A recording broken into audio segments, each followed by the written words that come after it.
কথাবার্তা বলেছি।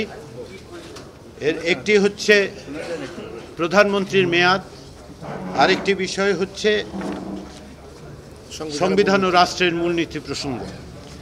আজকে সকালের আলোচনায় প্রধানমন্ত্রীর মেয়াদের বিষয়টি পুনর্বার এসছে। তার কারণ হচ্ছে আগে যখন আমরা কথাবার্তা বলেছি তখন বেশ কিছু ভিন্ন ভিন্ন মত ছিল, সেগুলোকে একত্রিত করে, যেমন ধরুন প্রস্তাবের ক্ষেত্রে মেয়াদ এবং বার, দুই মেয়াদ এইরকম প্রশ্ন উঠেছে, সেগুলো রিকনসাইল করার জন্য, সেগুলোকে সুস্পষ্ট করার জন্য আজকের আলোচনায় যেখানে আমরা উপনীত হতে পেরেছি যে এই বিষয়ে সিদ্ধান্ত যদি হয় তবে সেটা হবে যে প্রধানমন্ত্রী পদে একই ব্যক্তি 10 বছরের বেশি থাকতে পারবেন না।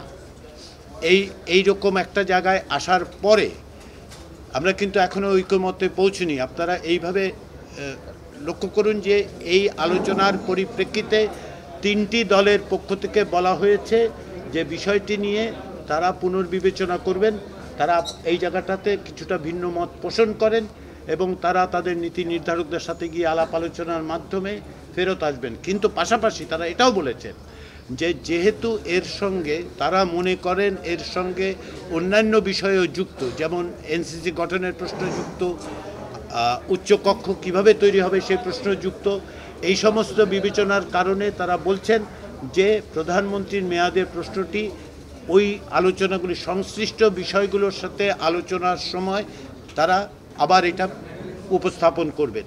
এখন পর্যন্ত যেটা দাঁড়িয়েছে সেটা হচ্ছে যে প্রধানমন্ত্রীর মেয়াদ বা বারের বদলে 10 বছরের ব্যাপারে এক ধরনের কাছাকাছি আসা গেছে এবং তারই ভিত্তিতে পরবর্তী সময়ে আলোচনাটা হবে অন্যান্য বিষয়কে সংশ্লিষ্ট করে। আমরা আশা করছি এই জায়গায় এক সময় আমরা একমতে আসতে পারবো। ভীষণ এসি নিয়ে এলো মানি ব্যাক গ্যারান্টি অফার। 1 মাস ব্যবহার করে সন্তুষ্ট না হলে সম্পূর্ণ টাকা ফেরত। এই কথাটা আমরা এভাবে বলতে পারি কিনা যে 3টি দল ছাড়া বাকি সকল দল 10 বছরের ব্যাপারে একমত হয়েছে।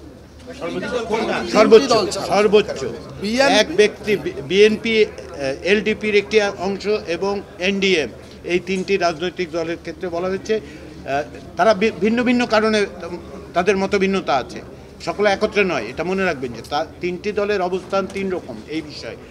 একটা বিষয় যে তারা অন্যান্য বিষয়ের সাথে সংশ্লিষ্ট করে বিবেচনা করতে চাচ্ছেন, সেগুলো আমরা যখন অন্যান্য বিষয় যেমন উচ্চকক্ষ কিংবা ধরুন এনসিসি গঠনের প্রশ্ন বা এনসিসির মতো কোনো প্রতিষ্ঠান গঠনের প্রশ্ন, তখন এগুলো আলোচিত হবে। কিন্তু বার বা মেয়াদ থেকে সরে এসে 10 বছরের কথা বিবেচনা করা হচ্ছে। দ্বিতীয় যে বিষয় নিয়ে আলোচনা হয়েছে সেটা হচ্ছে সংবিধানের এবং রাষ্ট্রের মূলনীতি। সংবিধান সংস্কার কমিশনের পক্ষ থেকে এবং যে প্রস্তাব দেওয়া হয়েছিল সেই ক্ষেত্রে এই বিভিন্ন রকম আলাপ আলোচনার পরে যে জায়গাটায় আসা গেছে সেটা হচ্ছে আজকের আলোচনায় বিভিন্ন দলের যে সেন্টিমেন্ট এবং অবস্থান তার প্রতিফলন ঘটিয়ে ঐকমত্য কমিশনের পক্ষ থেকে একটি সুস্পষ্ট প্রস্তাব হাজির করা হবে।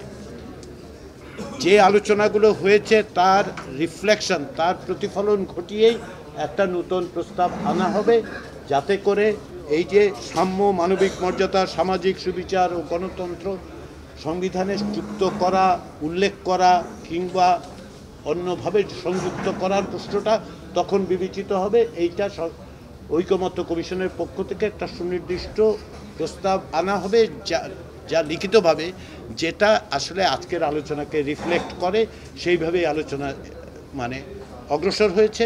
এবং আমরা আশা করছি যে আগামীতে যখন আমরা বসবো, অর্থাৎ বুধবার দিন, আমরা এটাও জানানো হয়েছে বিভিন্ন রাজনৈতিক দলের পক্ষ থেকে আমাদেরকে সপ্তাহান্তে অনুরোধ করা হয়েছে ঐকমত্য কমিশনকে যে তারা বিভিন্ন বিষয়ে ইতিমধ্যে যে আলোচনা হয়েছে, যেগুলো অমীমাংসিত থেকেছে, সেগুলোর বিষয়ে তাদের নীতি নির্ধারক পর্যায়ে আলোচনা দরকার, নিজেদের মধ্যে এবং অন্যান্য দলের সঙ্গে আলোচনা দরকার। সেই জন্য আগামী 2 দিন ঐকমত্য কমিশনের সঙ্গে রাজনৈতিক দলগুলোর বৈঠক মুলতবি রাখা হয়েছে।